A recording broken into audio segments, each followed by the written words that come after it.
Opinion Waqf law overhaul balancing faith, governance, and justice. The overarching objective of these amendments appears to be to strike a better balance between protecting the sanctity of Waqf endowments, ensuring their proper management for the benefit of the community, and upholding the principles of fairness, transparency, and due process for all stakeholders. A significant debate is brewing across India following the recent passage of the Unified Waqf Management, Empowerment, Efficiency, and Development Umeed Bill, 2025 in the Lok Sabha. This legislation aims to overhaul the existing Waqf Act, 1995, a law that, along with its amendments, has been a subject of considerable discussion and, at times, controversy. Understanding the historical trajectory of Waqf laws in India and the specific concerns surrounding the previous legislation is crucial to grasping the potential impact of this new bill. The story of codified Waqf laws in India began in 1923 with the Mussalman Waqf Act. This initial step towards regulating religious endowments was followed by the more comprehensive Waqf Act, 1954, enacted in the early years of independent India.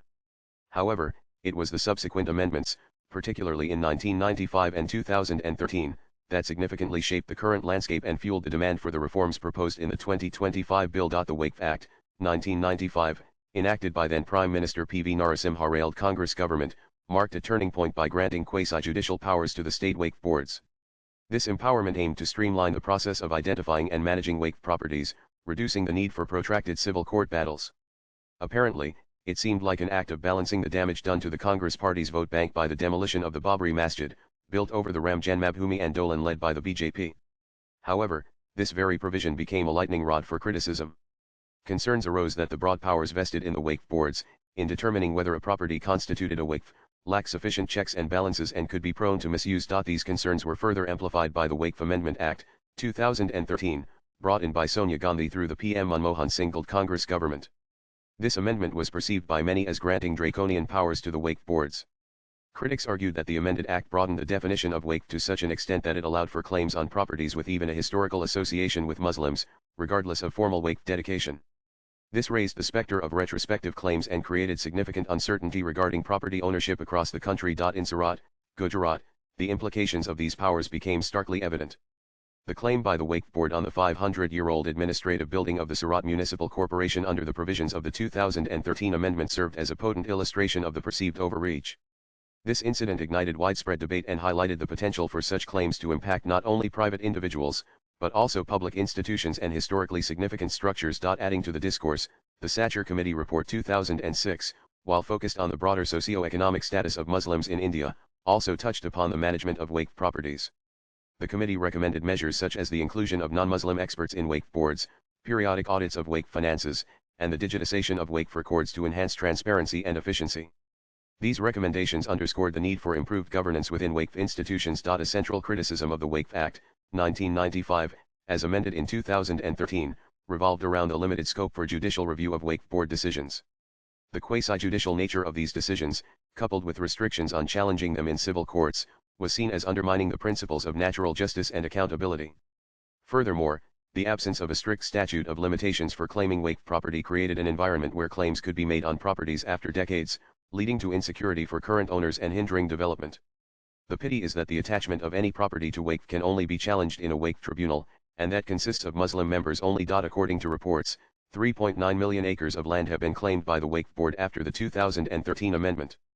These claims include the Gyanvapi complex at the Kashi Vishwanath corridor, the Surat Municipal Corporation admin building, the entire Tiruchendurai village in Tamil Nadu, the Kumbh Mela land of Prayagraj, the entire Betdvarka island, the Taj Mahal, over 200 properties in Delhi, including Rashtrapati Bhavan and Parliament House, the entire Hindu-majority Makani village, including a Shivling, the Ayodhya Ram Janmabhoomi complex, the ITC Hotel Bengaluru, the Toligunj Club Kolkata, the Royal Calcutta Golf Club, Shahjahanpur, up 2,589 properties, including 2,371 government properties, the entire Jathlana village in Haryana, Rampur, up 3,365 properties, including 2,363 government properties, Jaunpur, up 4,167 properties, including 2,096 government properties, Bareilly, up 3,499, including 2,000 government properties, and in Bengaluru, the entire Eidgah ground, which is government land. Imagine this data is limited to a few properties available, but numerous lands and properties have been claimed under the new amendment by the Congress government in 2013. The fact that Indian Waqf boards wield more extensive and less regulated powers than their counterparts in any Muslim nation, including Saudi Arabia, further fueled the demand for reform. The ability of Waqf boards to initiate claims and potentially acquire properties based on broad interpretations of historical association, without robust mechanisms for challenge, was seen as an anomaly. Moreover, numerous instances where Waqf boards have taken control of properties with illegal constructions or encroachments have also added to the complexity of the issue. While the objective of claiming properties under Waqf is clear, the process and its impact on those currently occupying the land have often been contentious, raising questions about fairness and due process. It is against this backdrop of historical evolution, contentious amendments, and persistent concerns that the Waqf Amendment Bill, 2025, has been introduced. The bill seeks to address many of the criticisms leveled against the previous legislation. The key proposed changes include and the passage of the Waqf Amendment Bill, 2025, marks a significant step towards reforming the legal framework governing Waqf properties in India. The overarching objective of these amendments appears to be to strike a better balance between protecting the sanctity of Waqf endowments, ensuring their proper management for the benefit of the community, and upholding the principles of fairness, transparency, and due process for all stakeholders.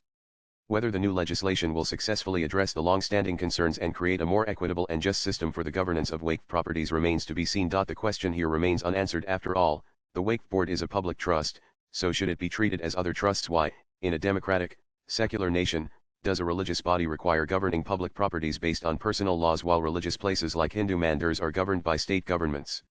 Why should 9.4 million acres of land remain useless while Muslims are living in slums? These questions are where the actual discussion should focus, thinking of a secular and just nation for all, equitable equally. Gopal Goswami, PhD, is a researcher, columnist, social worker. Views expressed in the above piece are personal and solely those of the author. They do not necessarily reflect News 18's views. Nan.